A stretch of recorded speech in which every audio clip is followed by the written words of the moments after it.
saya Wildan Firdaus. Jadi di sini kita ingin mewawancarai Mas siapa tadi? Faruk. Mas Faruk ya, tentang usahanya ini. Bisa diceritakan nggak, Pak, bagaimana awal usaha bakso ini?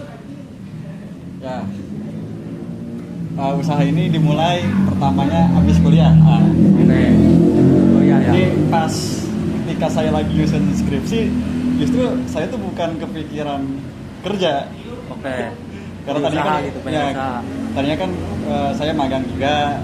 Oh ternyata gini ya rasanya di perusahaan itu, kerja di perusahaan. Kalau kerja sama orang lain mah gitu. Ya.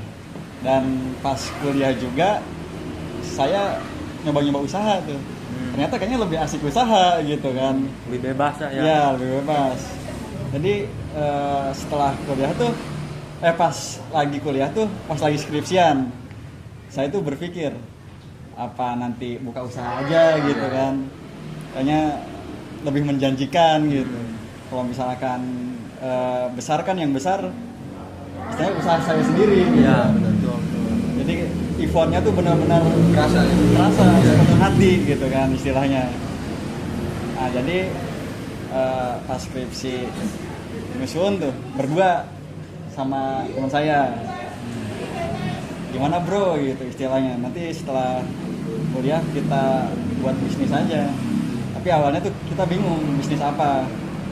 Setelah kita riset, mungkin yang bakso tuh gak ada matinya kali ya gitu istilahnya. Betul. Hujan oke, panas oke, dan gak musiman juga gitu. Karena semua orang pada pasti nyari. Nah pada iya suka. itu, pada suka bakso. Nah akhirnya riset istilahnya riset rasa lah ya. Riset rasa, riset tempat. Akhirnya ketemulah di sini tempatnya di Unsika, dan rasanya juga ya lumayan lah, maksudnya kita sekarang udah istilahnya bisa masuk lah di masyarakat gitu. Menurut Faruk juga, keunggulan bakso ini dibanding bakso lain itu apa? Lebih ke tetelannya sih ya. Kalau di sini tuh jadi begitu dibelah, tetelannya tuh langsung keluar gurihnya gitu. Oke. Tapi memang ini juga perlu riset lagi sih ya, nggak tahu gitu kan, soalnya kan yang menilai itu pelanggan. Kalau menurut saya sih kurang lebih seperti itu. Dan nggak lama lagi juga bakal ada bakso urat. Ada bakso urat kecilnya, ada bakso urat yang besarnya juga. Berarti itu menu yang bakal datang. Ya, menu yang bakal datang. Jadi beli bakso yang apapun tuh dapat tetelan ya?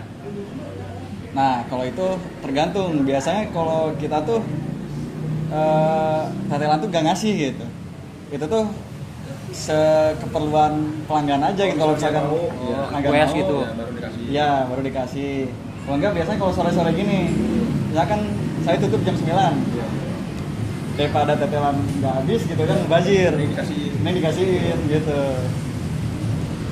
Kalau misal dari pelanggannya sendiri tuh kebanyakan mayoritasnya didominasi sama orang sekitar kah, atau mahasiswa, atau ibu-ibu atau apa? Kalau kebanyakan sih lebih ke masyarakat umum ya. Jadi istilahnya 75% masyarakat umum, 25% mahasiswa atau pelajar lah gitu. Jadi kebanyakan masyarakat umum. Justru target saya tuh padahal awalnya tuh mahasiswa. Mahasiswa karena dekat-dekat kampus. Karena ya. dekat kampus. Posisinya. Di sini kan ada UWP gitu, ada Unsika juga. Tapi ternyata di luar ekspektasi lebih banyak masyarakat umum. Jadi random ya? Iya. Kalau selama usaha ini tuh yang udah baru rasa itu progresnya apa aja sih ya sampai di titik yang sekarang ini? Ya mungkin yang pertama dari kelihayan lah saat menyajikan makanan. Oh iya. Kalau enggak saat menyiapkan makanan juga di pagi hari gitu kan istilahnya. Kita tuh pagi-pagi tuh kan persiapan kayak masak atau buat bakso gitu kan. Awal-awal tuh lama gitu kan. Mulai jam 4 beres jam 10 gitu. Kalau sekarang mulai jam 6, jam 7 juga jam 10 udah beres. Istilahnya. Nah, yang kedua lebih ke di saat penyajian baksonya sih ya. Dulu tuh awal-awal saya tuh gak tahu gitu bakso tuh istilahnya jangan sampai istilahnya terlalu empuk lah gitu. Jadi kalau misalkan terlalu empuk tuh bakso nanti banyak yang hancur gitu. Oh iya, jadi kayak tuam airnya ya. Ya. Kalau misalnya pas modal pertama itu Mas, kira-kira itu si dananya itu udah dipersiapkan kah atau apa harus minta bantuan dekat dari orang tua atau bagaimana? Ya. Ya kalau itu sih pertamanya gitu. Iya. Pertamanya kita kebetulan saya sama teman. Iya. Jadi pas persiapan tuh kita istilahnya PT-PT lah 50-50 Iya. gitu. Join. Ya joinan. Dan sebelumnya kan saya udah bisnis juga gitu kan. Ya si Anya juga sama yang satunya lagi gitu. Iya. Udah istilahnya Udah ada basic lah. ada penghasilan Iya. juga lah gitu. Jadi ya kumpul nih modal. Ya udah kita buka bisnis gitu. Kalau misalnya selama usaha ini Mas, kendalanya tuh apa sih kalau boleh tahu? Ya, yang pertama sih jam terbang pertama ya. Iya. Yang mungkin karena pas masih baru-baru ya kan. Iya. Langsung rame di hari pertama tuh. Nah itu Jadi yang kaget. bingung, kaget jadinya. Nggak expect. Kekurangan orang juga, jadi istilahnya kan kita cuma berdua doang, Belum ada karyawan ya? belum ada karyawan. Sedangkan pada saat kita baru buka tuh pelanggan membludak gitu. Rame. Kita kaget kan, misalnya nggak ada basic apa-apa, tiba-tiba pelanggan datang, akhirnya kita tuh bingung gitu, menyajikannya gimana gitu, istilahnya ya banyak miskom juga lah gitu. Nah tapi dari situ tuh kita belajar gitu, jadi jangan sampai ada miskom gitu antara saya sama rekan kerja gitu istilahnya. Nah harusnya gitu, harusnya sebelumnya tuh udah didiskusiin lah gitu, matang-matang istilahnya ini bagian apa nih gitu, saya bagian apa, siangnya bagian apa gitu. Dari Biar bahan, nggak ada miskom. dari ini ya, bahan bakunya itu biasanya apa tuh dapat dari supplier kah atau belanja sendiri dari awal gitu atau gimana? Ya biasanya saya dapat dari supplier kalau bakso ya. Iya. Kalau bakso, kalau misalkan kayak sayur-sayuran dan lain-lain bumbu itu benar-benar organik gitu, bikin sendiri dari awal gitu. Kalau bakso tuh kebetulan saya ngegilingnya di supplier. Oh, di supplier. Ya, ada suppliernya. Kan sekarang tuh udah mau mendekati Ramadan ya. Biasanya harga-harga daging tuh pada naik. Betul. Nah, kalau misalnya kayak gitu, solusi untuk penanganannya gimana sih, Kak? Nah, kalau saya sendiri sih sudah mempersiapkan ya. Iya. Kemungkinan besar saya bakal terus. Jadi setelah dapat solusi yang tadi itu, apakah masalahnya itu bisa diatasi ya? Atau masih ada yang perlu diperbaiki gitu? Kalau dari saya sendiri sih kemungkinan besar istilahnya masalah-masalah tersebut tuh masalah yang sudah terjadi ya udahlah gitu terjadi gitu kan.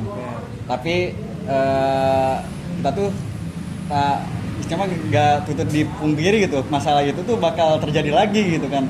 Istilahnya kita terus mempersiapkan istilahnya kan, mempersiapkan segala istilahnya kejadian terburuknya gitu, terburuknya yang ada, atau istilahnya kita tuh usaha jangan selalu memikirkan yang terbaiknya Enak-enak aja. gitu. Ya, kita juga harus mempersiapkan yang buruknya juga gitu.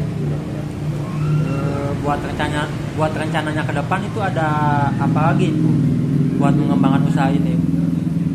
Mungkin kalau dari saya sendiri branding dulu kali ya gitu.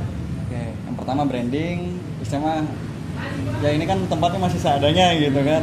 Mungkin kedepannya mau ditambah apa gitu biar istilahnya lebih modern lah, lebih kekinian gitu. Jadi bukan cuma masyarakat umum aja atau orang-orang tua yang kesini, tapi anak-anak muda juga tertarik ke sini gitu istilahnya. Terus kayak ditambahin juga menu-menu baru gitu yang lebih friendly lah gitu. Bahkan kalau mie ayam manis, mungkin nanti ada mie yang asinnya apa gitu istilahnya. Soalnya kan orang-orang nggak semuanya suka manis. Ada es krim juga di sini ya? Ya, ada es krim. Nah, mungkin itu salah satu menu pusaka kita juga gitu kan yang nggak ada. Andalan. Iya, Ya, di tempat lain soalnya jarang ada. Ya, gitu.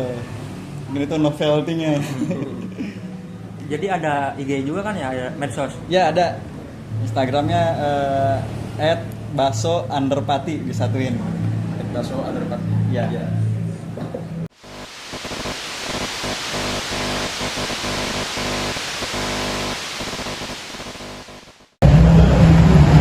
Sekian wawancara dari kami. Terima kasih. Wassalamualaikum warahmatullahi wabarakatuh.